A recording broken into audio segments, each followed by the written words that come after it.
Nanay, yung bait niya, oh. Dalawa ba yung anak ni Amang? Yung babae? 3 po.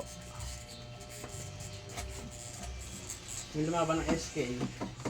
Bunso po yun eh. Si Raquel po.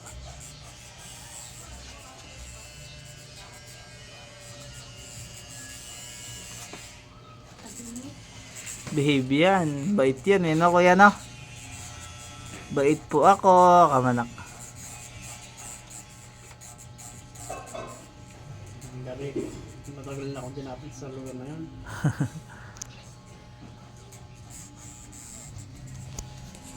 Bait yan eh, si Baby Asher. Doon kasi nagdungisan yung pamumuhay ko. Bakit po? Doon kami ko yung naghiwalay ng asawa ko. Wala nung naghiwalay kami kung noon. Wala na. Umuwi ako dito na yung alang ilaw yung motor ko. Obligado daw ako. Taga saan po yung asawa niyo dun? Yung si Tita Dak, kapatid ng Dianong ko yun. Si Mami Bibidak po. Pero kapatid ng Dianong kong namatay. Ah, Pag natidinig yung bilyariga na yun, ang naalala ko yan yung kanil. Bumaba ako sa bundok kay alam ko ilaw.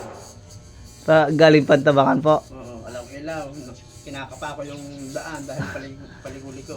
Baka wala pa pong semento nun, di pa sementado. Hindi simentado na. Ah.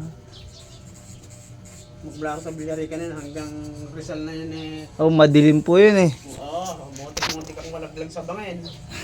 Siyempre, pababa. Opo.